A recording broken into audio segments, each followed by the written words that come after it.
그토록 아름다웠던 계절도 이내 잎을 다 떨궈냅니다. 여러분 오고 갈 때마다 단풍놀이 잘 하실 거라고 생각합니다. 또 시간이 되시면 하나님 만드신 자연을 좀 이렇게 지켜보는 것도 참 좋은 거라고 생각합니다. 자연은 매번 때마다 시마다 우리들에게 하나님의 살아계심을 드러내 주시기 때문입니다. 모든 것이 시간이 지나면서 모든 실체가 드러나게 되고 시간이 지나면서 우린 서로를 알게 됩니다. 그리고 시간이 지나면서 인생의 답을 얻게 되죠. 그래서 나이가 들어가는 사람들의 그 연륜을 무시할 수가 없습니다. 여러분 인생에 없는 산무가 있다 그러더라고요. 혹시 아십니까? 인생에 없는 세 가지 무, 산무. 첫 번째가 뭐냐면 인생엔 정답이 없답니다. 정답이 없죠. 무슨 답이 있겠어요? 아 이게 답이다라고 생각했는데 지나고 나니까 그게 또 답이 아니죠. 그렇죠? 이 사람이 내 인생의 최고다라고 했는데 지나고 나니까 또 아닌 것 같기도 하고 또 아니면 반대로 아 이거 뭐 어떻게 저기 자기 밥값이나 하겠어라고 생각했는데 어머 볼수록 진국이고 그렇죠? 인생엔 정답이 없어요. 정답이 없어요. 두 번째 없는 게 뭔지 아세요? 비밀이 없습니다. 여러분 비밀이 끝까지 지켜지는 거 봤습니까? 여러분의 입을 떠나는 순간에 더 이상 그것은 비밀이 아닙니다. 그래서 아라비아 속담에 적에게 말할 수 없는 비밀은 친구에게도 말하지 말라 이런 말이 있습니다. 참 신비롭죠.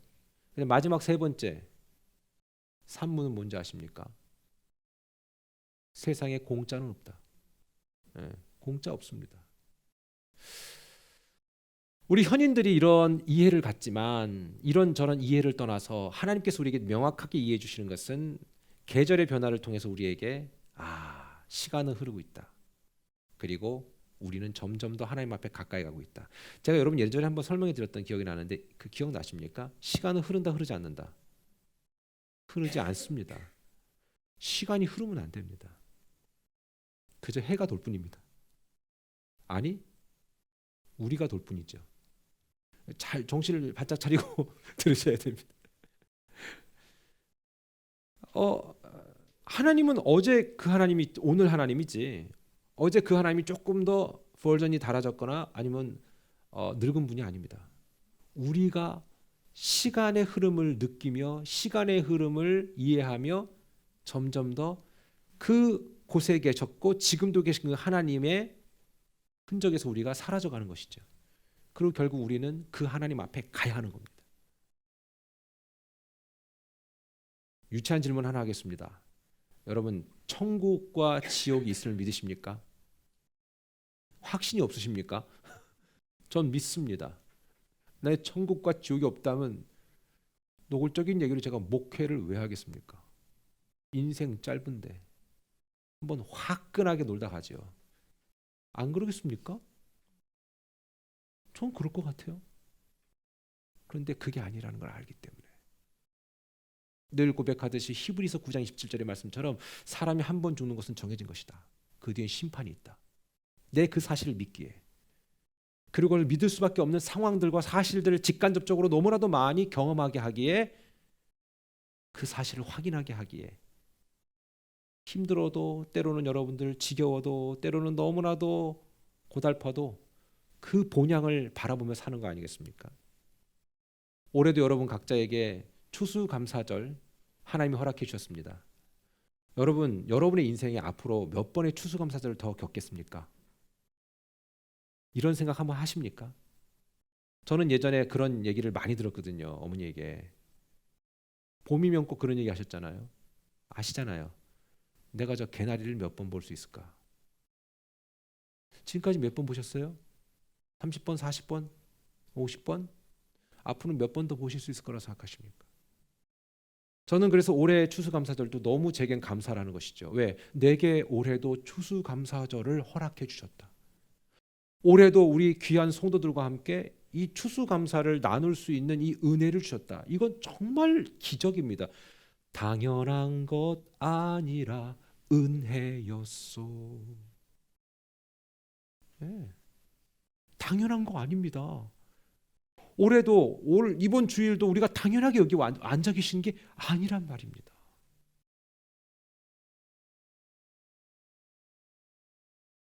저는 어릴 적에 이맘쯤이면 잊지 못할 추억이 있습니다. 저희 집에 오시는 어떤 아저씨가 계신데 그분이 꼭 이렇게 뭘 하나 갖고 오세요. 그게 뭐냐면 여러분 기억나십니까? 어릴 때 연배의 차이가 됐겠지만 종합선물센터가 있잖아요. 그렇죠? 종합선물센터가 있으면 이 안에 별의별 게 다 들어있어. 모든 게 다 있어. 찾아봤거든요. 웨하스 있지, 야채 과자 있지, 샤브레. 샤브레는 그때 당시 고급 과자였어요. 그리고 이거 카라멜. 이 제 어렸을 때 이거 20원, 30원 했거든요. 나중에 80원까지 오르더라고요. 나중에 120원까지 올랐을 때 제가 그때 그걸 끊었어요. 안 되겠다. 그 다음에 저는 별로 좋아하지 않았지만 우리 어머니가 좋아했던 연양갱. 이게 난 처음에 영양갱인 줄 알았는데 뭐 그것도 아닌 것 같아. 이게 싫은 게 너무 달아서 싫었어. 그리고 이게 이 텍스처 식감이 별로 좋지 않아. 지금도 싫어. 그러면 이 양갱이 받으면 다 이제 저는 정말로 좋아했던 샤브레. 그 외에 과자는 사실 기억이 안 나요. 찾아볼 수도 없더라고요. 뭐 여러 가지 나오네요. 예. 근데 저것도 우리 세대는 아닌 것 같고요. 지금 이후의 세대 같긴 해요. 예. 그런데 보세요. 여러분 감사가 뭔가라는 생각을 하다가 이걸 찾아내게 된 건데요. 감사는 마치 종합 선물 세트가 들어가 있는 상자와 같다는 생각이 들었어요. 그러니까 감사 자체는 아무런 영향력이 없어. 아무것도 아니야. 그냥 단지 박스일 뿐이지. 그런데 내가 그 감사를 받아들이는 순간에 이 안에 있는 많은 것들을 누릴 수 있고 얻을 수 있다라는 생각이 들더라고요. 오늘 말씀 보니까 하나님이 범사에 감사하라고 얘기하시네요. 매 절기 때마다 그런 소리 들었을 거예요, 여러분들. 이 말은 예외 없이 어떤 경우라도 감사란 얘기예요. 예외가 없단 얘기예요. 요럴 때는 예외적으로 감사 선택하지 말고 이때는 불평을 해도 된다. 이게 아니라 하나님은 범사에 감사라는 거예요. 왜 이렇게 하셨을까? 감사 자체가 우리에게 어떤 현실적인 도움을 주는 건 없습니다만 방금 전에 말씀드렸듯이 누구라도 그것을 받아들이고 선택하면 그 안에 있는 거 다 먹어볼 수 있잖아요. 저는 오늘 이 시간에 여러분들이 진짜 감사가 뭔지를 알고 받아들일 수 있게 되기를 축원합니다. 여러분 감사는 그저 뭔가를 담아놓은 상자라고 얘기했습니다. 그러나 그것이 단순한 상자가 아니라 뭔가 담겨져 있다는 겁니다. 저는 이것을 이렇게 자주 표현했던 것을 기억합니다. 감사는 내 스스로 감사를 선택하는 것에서 시작한다라는 겁니다. 그래서 감사는요 결코 조건이 아닙니다. 조건이 충족된 감사는 누구나 가능하기 때문에 그렇습니다. 좋은 부모 만난 분 계십니까? 감사할 만한 거 이건 당연한 거 아닙니까? 예? 부모님이 내가 태어났는데 알고 보니까 아버지가 회장님이야. 어머나. 자산 꽤 돼. 나는 몰랐는데 금수저가 아니라 금수저보다 더 좋은 건 뭔 수저예요? 여러분. 왕금수저? 황금수저. 황금하고 금하고 다른 게 있습니까? 다이아몬드 요즘에 똥값입니다. 예. 다이아몬드 그런 거 사지 마세요. 금을 사시면 내가 오케이 이해돼. 다이아몬드는 옛날부터 내가 가치가 없다 그랬잖아요. 자 그런데 보세요. 여러분이 그랬다면 얼마나 당연히 감사. 실제로 여러분 근데 그거를 그런 상황에 태어난 아이들은 감사를 좀 모를 것 같아요. 근데 어때요? 좋은 머리 받아갖고 막 공부 잘하는 애들도 있을 거 아닙니까? 뭐 나는 그냥 3시간만 공부했는데 다 알겠어. 나는 뭐 10시간 했는데 죽어도 모르겠어. 뭐 사람마다 다 다르잖아. 좋은 머리 주신 것도 여러분 감사한 거 아니겠습니까? 좋은 직장 만났네. 어머머머 세상에 결혼을 했는데 이 여자가 너무 괜찮은 사람이야. 그건 감사한 건 당연한 거 아니겠습니까? 건강한 몸을 주셨어. 남들은 평생 빌빌빌빌 아프기만 하는데 몸이 너무 건강해. 그거 너무 감사한 거 아니겠습니까? 여러분 40대 지나 50대 지나가면서 사람이 뭐가 망가지는 줄 아세요? 이가 망가지기 시작해요. 여러분들도 이제 40대 50대 때 이제 임플란트 하시는 분들 있지 않습니까? 요즘에 점점 더 낮아진다며요. 어떤 분은 최소한 밖에 내앉지 않아도 되는 경제적인 수준을 주셔서 감사하는 사람도 있어요. 그러니까 이런 감사들은 그냥 보편적으로 누구나 그냥 당연히 나올 수 있는 감사지요. 근데 그런 감사 말고 하나님도 얼마나 우리를 잘 아셨는지 18절에 굳이 그런 표현을 하지 않았겠습니까? 범사에 감사하라. Give thanks in all circumstances. 어떤 상황에도 감사하라. 지지고 볶고 살아도 감사해라. 없어도 감사해라. 네 몸이 그렇게 망가져도 감사해라. 물론 자기가 그렇게 해놨다라면 그건 감사하기 이전에 자기를 고쳐야지요. 여러분, 불평과 불만이 나오기 전에 한번 생각해 보세요. 이 불평과 불만이 하나님으로부터 온 건가, 내용이? 아니면 내가 무지해서, 아니면 내가 게을러서, 아니면 내가 잘못해서 나의 선택에 의해서 당연히 내가 느끼는 불평과 불만인 건가? 제가 볼 때 10개 중에 9개는 우리가 선택한 불평의 내용이 더 많습니다.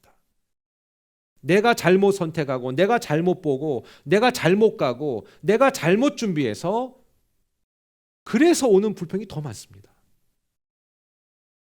저는 여러분과 제가 우리의 삶에 그런 우매한 불평을 하지 않게 되기를 축원합니다. 그때 하나님이 얼마나 속상하시겠어요. 여러분 생각해봐요. 부부끼리 제일 쓰면 안 되는 말이 그 뭐라고 그랬죠 제가? 그래요. 여러분이 그냥 집에 쓰는 말 생각하시면 돼요. 너 때문에 말이야. 너를 만나서 말이야. 이거는 너 때문에 이렇게 안 해요. 일단 손가락을 하고 너 때문에 이렇게 해야 되죠. 근데 여러분 잘 보세요. 누구 때문이 어디 있어요? 그렇지 않습니까? 은혜 받으면요 그렇게 안 돼요. 사탄이 부부가 은혜 받는 걸 제일 싫어해요. 부부가 한 마음이 딱 되잖아요. 와, 이건 일단 부부가 한 마음이 되잖아요. 그러면 애들이 정상적으로 커요. 아닌가? 정상적으로 커요. 부부가 한 마음이 안 되면요 진짜 애들이 힘들어요. 그래서 그렇게 커가지고 나중에 또 그들이 결혼을 해요. 그럼 또 힘들어요 애들이. 이게 계속 얘기하는 빈곤의 악순환이라는 넉스의 이론이에요. 그러니까 남자와 여자가 마음이 하나 되게 하는 게 얼마나 힘든지 몰라요?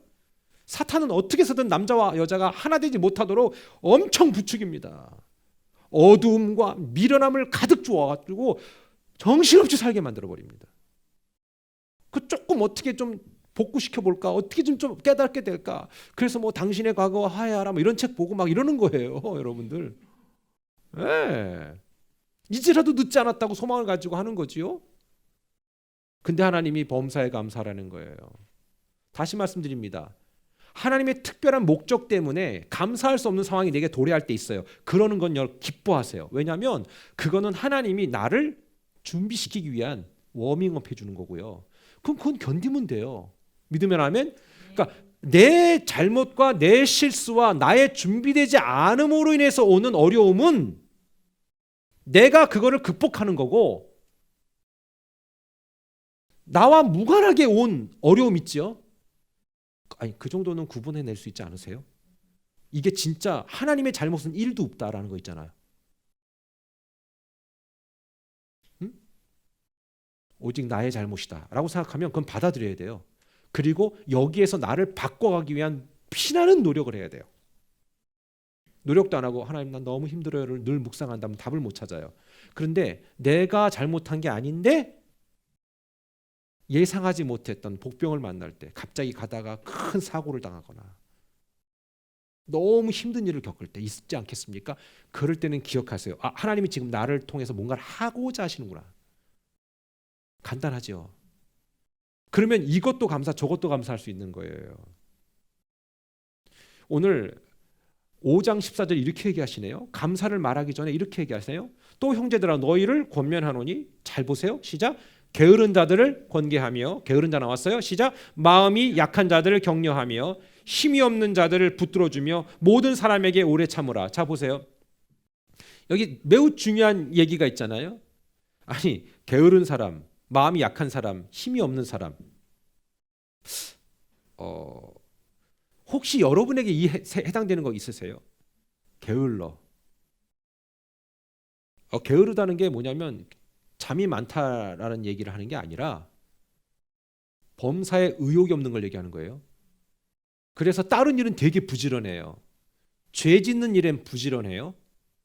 그리고 자기의 입을 채우는 일에는 되게 부지런한데 온통 다른 일엔 게으른 사람이 있어요. 그게 여러분 자신일 수도 있고요. 아니면 여러분과 가까운 누구일 수도 있어요. 그렇죠? 그게 게으른 거예요. 마음이 약한 사람, 의지가 없다는 얘기예요. 의지가 없어서 뭔가 꾸준히 가지 못한다. 이걸 얘기하는 거예요. 이게 여러분 자신일 수도 있고요. 그리고 여러분 주변에 있는 사람일 수도 있어요. 마지막에 힘이 없는 사람, 열정이 없다는 얘기하는 거예요. 열정이 없다. 패션이 없다. 여러분 잘 생각해 보세요. 내가 혹시 이런 세 가지 항목 중에 걸리는 게 있는가? 만약에 그렇다면 오늘 한 번 더 내가 감사할 수 없는 이유가 요 세 가지 중에 하나가, 두 개가 혹은 세 개가 빠졌기 때문이 아닌가라는 생각해 보고요. 주변에 그런 사람들이 있다면 어떻게 해서든 이 사람들과 함께 맨 뒤에 오래 참아낼 수 있는 그런 능력이 내 안에 필요하다는 겁니다. 이런 오래 참음에 대한 능력이 없으면 내 입에서 당연히 불평만 나오죠. 저 인간 볼 때 게을러 터졌다. 저 인간 볼 때 마음이 연약하다. 저 인간 볼 때 뭔가 꾸준하지 않다. 저 인간 보면은 지 먹고 사는 데는 열정이 있는데 이 가족의 일에는 힘이 없다. 열정이 없다. 자기 일에는 패션이 없다. 막 속 탄다. 이럴 수 있잖아요. 그러니 감사가 나오겠습니까? 입에서. 그러나 기억하십시오. 그러면 여러분 자신은 어떤가 한번 생각해 보자는 거죠. 여러분 게으르고 마음이 약한데 거기에 능력도 없어. 이거 뭐 어디다 써야 돼? 아니 만약에 내가 그렇다면 게을러, 마음도 약해, 감정도 안정적이지 않아. 제가 늘 말씀드리지만 그런 분들은 절대 결혼하면 안 됩니다. 결혼은 나이가 들었다고 하는 거 아니고요. 또 다른 목적 때문에 하시면 안 되는 겁니다. 여러분 그런 충격들이 있을 때 우리가 선택하는 게 뭡니까? 막 악유잖아요. 싸우잖아요. 근데 제가 여러분에게 한 가지 제안을 드릴게요. 그럴 때 이렇게 하세요. 여러분의 문제라면 이렇게 얘기하세요. 나도 이렇게 사는 게 힘들지. 나도 처음엔 잘하고 싶었는데. 여러분 혹시 그런 생각 안 하세요? 저도 그런 생각 했던 적이 있거든요. 내가 정말 잘하고 싶었는데, 더 잘해내고 싶었는데,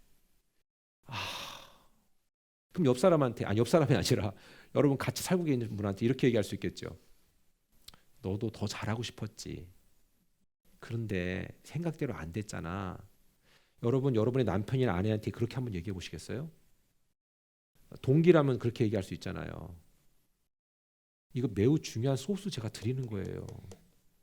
자녀들한테도 그렇게 얘기하시는 거예요. 야, 너 잘하고 싶었지. 근데 네가 의지대로 안 됐잖아. 괜찮아. 괜찮아. 그리고 남편한테 혹은 아내한테 막 이상한 행동을 보이면요. 이렇게 얘기하세요. 당신이 원래 이렇게 하려고 하지 않았잖아. 잘하려고 했잖아.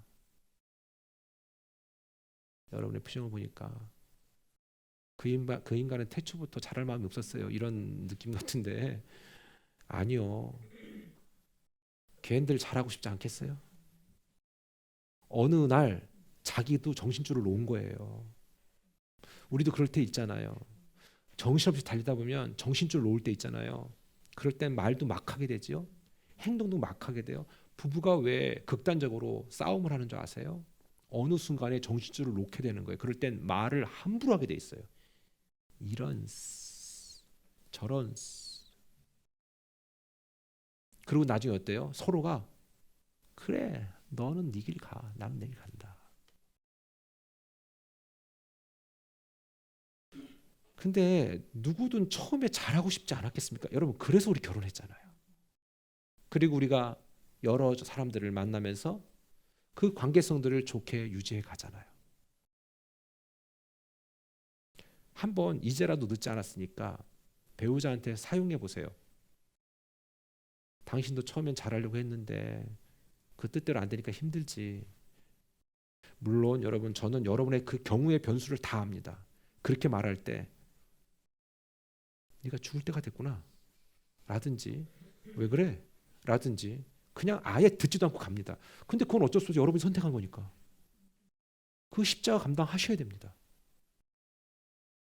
갑자기 소망이 안 생기는 것 같아서 넘어가도록 하겠습니다. 그런데 여러분 보세요. 그럴지라도 감사하면요. 이전에 보지 못했던 것들을 볼 수 있는 눈이 열리는 거예요. 여러분 왜 부부가 신앙생활하면서 하나가 안 되는 줄 아세요? 누가 먼저 은혜의 줄을 딱 잡으면요. 은혜의 줄을 못 잡은 사람이 되게 싫어해요. 왜? 이 사람이 말이 바뀌었거든. 이 사람의 언어가 바뀌었다고 생각이 바뀌었다는 걸 그대로 느끼게 돼 있습니다. 느끼게 되는 순간에 불편함이 오게 됩니다. 왜? 예전엔 제가 또라이여서 몰랐는데 옛날에는 내가 말할 때마다 가스라이팅 돼가지고 다 들었는데 어느 순간에 어때? 자기 말을 하기 시작하는 겁니다. 제가 지금 이 설교를 들은 많은 부부들에게 제가 말씀드립니다. 왜 부부들이 그렇게 정말 물어 뜯으면서 싸우는 줄 아십니까? 그게 싫은 겁니다. 내 남편이 눈이 열렸다. 내 아내가 눈이 열려버렸다. 난 그전에는 대충 했는데도 얘가 몰랐는데 어머머 얘가 나를 알아버렸네. 그러니까 불편하지. 여기에서 막 또 잔소리하면 내가 알았다고 내가 너 보여 임마 이러면서 막 잔소리하면 그게 더 싸움이 일어나. 좀 지혜로워야 돼. 저는 하나 갖고 있는 동영상이 있습니다. 그 동영상이 뭐냐면 어떤 사자 사육사가 사자를 그 슬리퍼로 이렇게 때리려고 그러더라고. 제가 예전에 보여드렸죠, 여러분. 기억나세요? 사자가 자기 옆에 3마리가 있는데 사자가 아웅 그러니까 슬리퍼로 이씨 이래. 그러면 사자가 에이 이런다고. 어우 여러분 사자요. 사람 그냥 머리 한 번 이렇게 잡으면 그냥 머리 다 그냥 없어져요. 그런데 여러분 저 어떻게 저 사람이 저렇게 됐지? 나 궁금했거든. 그래서 그 사람 이름을 찾아냈어. 누군지. 와 놀라운 영상을 발견했어요. 사자가 새끼 때부터 있죠. 슬리퍼를 들고 때렸어요. 말 안 들으면 때리고. 그러니까 새끼 때는 너무 어리니까 모르잖아. 여러분들 결혼 초반이 새끼 때라는 거예요. 그러니까 상대방이 막 이런 식으로 기를 들이니까 그거에 막 이렇게 되는 거 아니겠어요? 그러니까 커서도 어때? 사자가. 그 사육사가 슬리퍼만 이렇게 들어도요. 깨갱해 강아지 마냥. 여러분은 사자보다도 더 월등한 존재입니다. 너무나 오랜 시간 속에 길들여져 있었을 수도 있습니다. 당신의 과거와 화야라에 다 들어가 있습니다. 여러분, 그래서들 싸우는 거예요. 불평하면요, 이미 좋은 것을 갖고 있어도 못 봐요. 불평하면 눈이 나빠져요. 육신의 눈이 나빠지는 게 아니라 그런 현실을 볼 수 있는 눈이 사라져요. 앞으로 얻게 될 좋은 것도 보지 못하게 됩니다.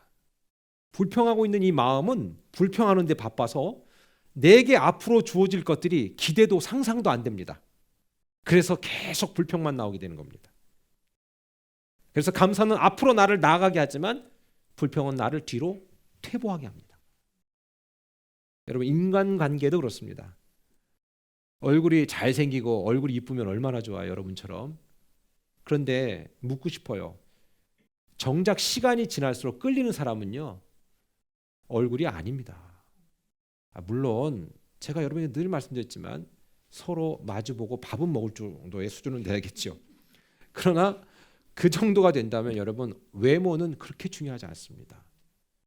외모가 중요하다면 정말 기라성 같은 세기의 결혼들, 너무 훈남, 그 다음에 여자는 뭐래? 훈녀라고 하면 안 되잖아. 뭐지? 예전 여자는 미녀라고 해야 되나? 그런 사람들이 결혼해서 왜 둘이 그렇게 또 물고 뜯고 못 살아? 서로 얼굴 보면서 만족감을 느끼며 살아야 되는데 그게 아니더라고요. 남성이든 여성이든 여러분에게 늘 말씀드렸던 것이 무엇이 이뻐야 된다? 말이 이뻐야 된다고요. 제가 보니까 저도 말이 이뻐지려고 엄청 노력하는데 이게 DNA가 있잖아요. 저도 공사 중이거든요. 엄청 노력을 해요. 근데 주님 보는 그날까지 더 노력을 해야 된다고 생각합니다. 그럼 한번 여러분도 한번 생각해 보시겠습니까? 여러분의 언어는 어떠신가? 집에서, 직장에서 여러분의 언어는 어떤가 한번 생각해 보라고요. 그 언어의 영향력 중 상당 부분을 차지하는 것이 뭔지 아십니까? 감사입니다. 우린 의외로 서로에게 감사를 표현할지 모릅니다. 그런데 여러분, 여러분의 아내나 여러분의 남편에게 한번 얘기해 보세요. 난 당신을 만난 게 너무 감사해요.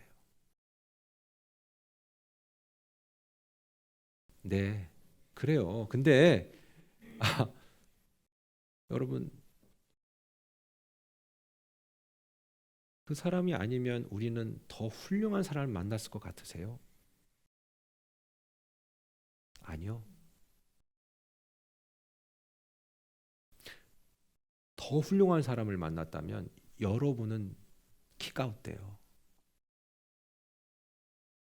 그 사람이 너무 힘들어하기 때문에. 반대로 여러분이 너무 괜찮은 사람인데 너무 형편없는 인간을 만났어. 그러면 그것은 가능할 거라고 생각하세요? 그거 불가능한 일입니다. 여러분이 너무 훌륭한데 이상한 사람을 만났다? 아닙니다. 처음부터 좋지 않았을 겁니다. 내가 너무 훌륭한데. 제가 여러분에게 마음에 상처되는 얘기를 하고 있는 게 아니라 감사가 무언지를 알아야 된다는 겁니다. 어느 순간에 우리 입에서 감사가 사라졌고 상대방의 입에서 감사가 사라지면서 어때요? 우리는 불만과 불평을 늘 토로하는 관계가 되어 있을 수도 있습니다. 늘 말씀드렸지만 짝을 바꿨어요. 그러면 내가 만약에 바뀌지 않는다, 내 입에서 언어에서, 그러면 그냥 다음 버전일 뿐입니다. 그거 아셔야 합니다. 이 설교가 여러분에게 불편합니까? 진리를 말하는 겁니다. 답을 드리고 있는 겁니다. 그래서 하나님은 항상 우리 입에서 감사하기를 원합니다. 감사는요, 나를 위한 게 아니라 상대방을 위한 겁니다. 목사님, 그러면 그게 무슨 뜻입니까? 나를 위한 건 바로 뒤에 나옵니다. 바로 항상 기뻐하라는 겁니다. 감사는 상대방을 위해서 내가 하는 거고 그것이 결국 나에게 돌아올 거지만 기뻐하라고 얘기한 건 나를 위한 겁니다. 기뻐하는 마음은 결국 나의 감정을 유지하게끔 해줍니다. 내 감정을 컨트롤하게 합니다. 목사님, 기뻐할 수 없는데 어떻게 기뻐할 수 있겠어요? 내가 정신병자도 아니고. 물론 그렇겠죠. 네, 여러분, 아까 말씀드렸지만 감사 자체도 감사하기로 작정하는 선택이 중요하다고 얘기했습니다. 아주 오래전에 영국에서 퓨리탄 청교도들이 메이플라워를 타고 올라왔잖아요. 그렇죠? 영국에서 대서양을 통해서 왔어요. 저도 안 가봤는데 여기에서 한 4시간 반 가면 있대요. 그 배가 정박해 있는 배가 기념하는 퓨리탄들이 넘어왔던 그 배. 언제 한번 기회가 되면 한번 가보세요. 뭐 저랑 가고 싶겠습니까? 그러니까 여러분 알아서 가세요. 예. 알아요. 나도 나랑 놀고 싶지 않다는 거. 이젠 나도 싫어. 근데 있잖아요. 그 사람들이 처음에 올 때 배에서 겁 안 죽었거든요. 지금처럼 빨리 올 수 있는 게 아니에요. 배 타고 돛담배 타고 오는 거예요. 바람이 불어주는 대로 가는 거예요. 대서양을 쭉 횡단했잖아요. 그때 이미 이 땅에 내리기도 전에 많이 죽었어요. 그리고 땅에 내리니까 그 해에 너무 많은 사람들이 풍토병 때문에 또 죽었어요. 그때 첫 해에 하나님 앞에 추수감사절을 예물을 드리고 예배를 드리면서 그들의 마음이 어땠을 것 같아요? 네? 오, 감사합니다. 이랬을 것 같아요? 예? Give thanks to the Lord. 아니야.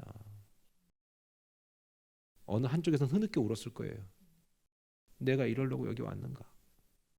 내가 이러려고 내가 이 미국까지 왔는가? 하지만 그들은 감사했어요. 주변에 인디안도 초대하고요. 그리고 터키를 나눴어요. 저는 개인적으로 터키를 좋아하지 않아서 오늘은 여러분들 닭으로 준비했습니다. 근데 여러분, 감사는 그런 거더라고요. 늘 말씀드리지만 감사하기로 선택하세요.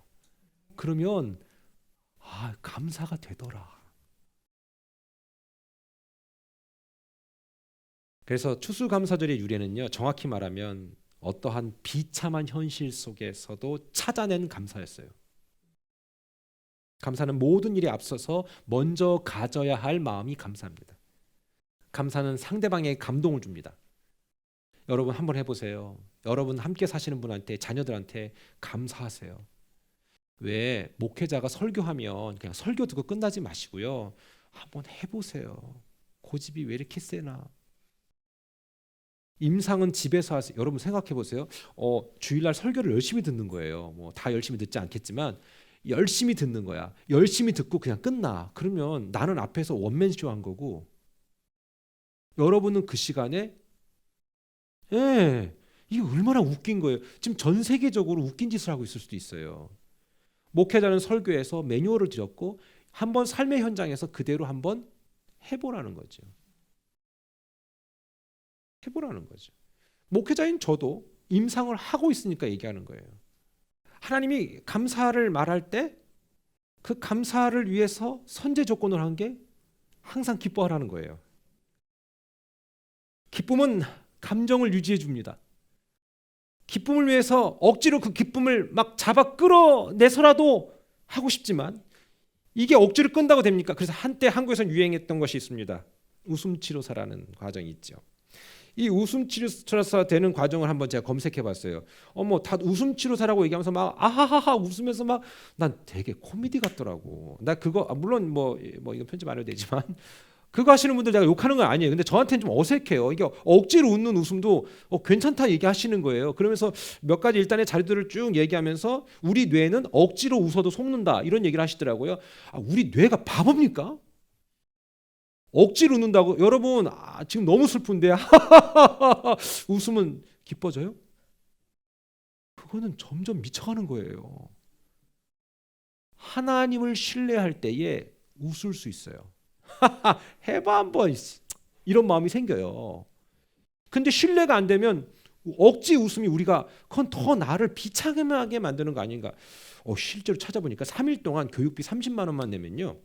웃음 지도사, 레크레이션 지도사, 펀 리더십 자격증 다 주더라고요. 혹시 자격증이 필요하신 분들은 3일만 가서 냅다 웃고 박수 치면 준답니다. 아이고. 진정한 연구가 아니라 주장하기 위한 연구로 한 거죠. 우리 뇌는 우리한테 속지 않습니다. 우리 뇌가 어떤 뇌인데, 우리 뇌가 얼마나 비싼데, 얼마나 고귀한데, 고결한데, 내가 억지로 웃는다고 얘가 속겠습니까?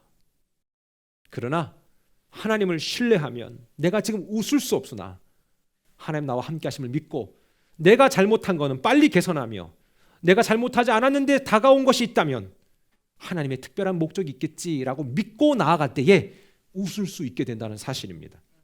감사를 위해 우린 기쁨을 선택하는 겁니다. 그 기쁨이 가능하려면 바로 쉬지 않고 한결같은 마음으로 유지해야 될 것이 있습니다. 바로 그것이 뭡니까? 오늘 17절의 말씀입니다. 시작. 쉬지 말고 기도하라 합니다. 내 웃음이 끊어지지 않기 위해서는 기도하는 것인데 계속 기도하는 겁니다. 여러분 왜 사람이 웃었다가 울었다 할까요? 왜 우리가 기뻤다가 슬펐다 할까요? 기도가 끊어지면 슬퍼집니다. 우리 일명 기도빨이 끊어지면 슬퍼집니다. 그러나 내가 아무리 힘들어도 하나님 앞에 나와서 주님 난 너무 힘들어요 라고 얘기한다면 여러분의 그것이 골방이든 교회든 어디든 무릎을 딱 꿇고 그 생활을 유지해 간다면 항상 기뻐하는 것을 유지할 수 있습니다. 내 뇌를 속이고 그냥 나를 속여서 그냥 기뻐해야지 그렇게 주문을 외운다고 기뻐하는 것이 아니라 진짜 기쁨은 그 기쁨을 유지하는 과정 속에 매우 중요한 쉬지 말고 기도하는 겁니다. 여러분 우리 한번 해보자는 거죠. 여러분 조금 이번 한 주는 약간 좀 우리 한번 미친 사람 같은 모습을 띄면 어떨까요? 걸어가면서도 그래요. 하나님 감사해요. 그럼 한번 즐겨 보시고 탁 보시고 감사해. 애 많이 낳으신 분들은 감사하세요. 그거 하나당 빌딩 한 채씩이에요. 그거 세워가기 힘들잖아요. 그런 아이들을 믿음으로 잘 훈육하기 위해서 준비하세요. 범사에 감사하라. 범사에 감사하기 위해선 뭐하라? 항상 기뻐해야 된다.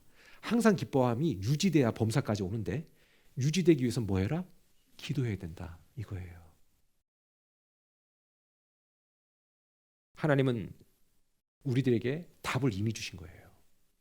그래서 오늘 18절에 이렇게 얘기합니다. 범사에 감사하라. 시작. 이것이 그리스도 예수 안에서 너희를 향하신 하나님의 뜻이니라. 아멘. 저희 집의 가훈은 범사에 감사합니다. 처음엔 막 고상한 거 많이 했거든요. 막 이것도 해보고 저것도 해보다가 결정해버렸어. 범사에 감사하라. 여러분 집에 가훈을 똑같은 걸 카피하셔도 괜찮아요. 그거 어차피 저도 성경에서 갖고 온 거기 때문에. 중요한 것은 집안에 가훈 하나는 갖고 계셔요. 우리 집안의 모토, 아이들에게 꼭 가르쳐야 된다. 부부가 꼭 그거를 얘기해야 된다. 그게 뭐라면 뭐 항상 기뻐하라, 이것도 괜찮아요. 근데 그건 좀 약한 것 같아서 범사에 감사하라. 이거는 제 부모도 제게 물려주신 믿음의 유산. 통장 잔고를 주시지 범사에 감사를 주셨. 그러나 그건 통장의 잔고보다 더 큰 능력. 어려운 상황, 힘든 상황, 감사가 없을 수밖에 없는 상황에도 범사에 감사하라. 그래서 그냥 그렇게 해서 액자로 딱 만들어서 그냥 집에다 방에다 놨습니다. 여러분 한번 해보세요. 그게 뭐든 가훈을 정해보세요. 올해가 가기 전에 제가 숙제 하나 드릴게요. 우리 가훈 정하기 어때요? 평생 바꾸지 않는 한 가지 가훈 정하기. 그래서 우리 가훈 콘테스트를 한번 할까라는 생각도 드는데 목사님 대회 좀 그만하세요. 여러분 우리 인생이 컴페티션 아닙니까? 뭘 안 그렇습니까? 그래도 가훈 하나 정하자는 거죠. 어때요? 괜찮겠죠? 여러분들 편한 걸로. 예. 그것이 하나님 아버지를 향한 우리를 향한 하나님의 뜻이라고 얘기하지 않습니까? 범사에 감사해 보라고요. 감사하는 얼굴에 몸을 못 뱉는다고요? 예, 웃는 얼굴에 침 못 뺀다는 얘기지만 그 말이 그 말이에요. 옆 사람한테 이렇게 얘기해 보세요. 내가 당신을 알고 있다는 게 너무 감사해요. 자, 준비 시작. 내가 당신을 알고 있다는 게 너무 감사해요. 아멘, 아멘, 아멘. 디모데전서 4장 10절에 여러분 하나님 우리에게 약속하신 게 있네요. 우리 한번 같이 읽어볼게요. 시작. 이를 위하여 우리가 수고하고 힘쓰는 것은 우리 소망을 살아계신 하나님께 두미니 곧 모든 사람 특히 믿는 자들의 구주시라. 아멘. 하나님께 소망을 두면 하나님이 우리를 붙들어 주시는 거예요. 자 보세요. 하나님께 소망을 둬야 붙들어 주신다는 거지 하나님을 부리라는 말이 아닙니다. 내가 하는 대로 하나님 따라와야 돼. 내가 마음에 작정한 대로 당신은 응답해야 돼. 이게 아니라 우리가 하나님께 소망을 두는 순간에 우리는 어때요? 하나님의 도우심을 경험하게 되는 겁니다. 오늘 감사가 주는 종합 선물 세트에 대해서 얘기 나눴습니다. 여러분 꼭 감사하시면 감사할 일이 생겨요. 감사할 수 없는데 감사했어. 근데 감사할 일이 안 생기고 더 불평할 일이 생겼어. 그럼 또 감사해. 그러면 더블로 주셔. 해봐요. 임상하지 않은 건 설교하지 않기로 작정했기 때문에 해봐요. 옆 사람한테 한 말씀만 하고 마쳐요. 해봐요. 시작. 해봐요. 네. 기도하겠습니다.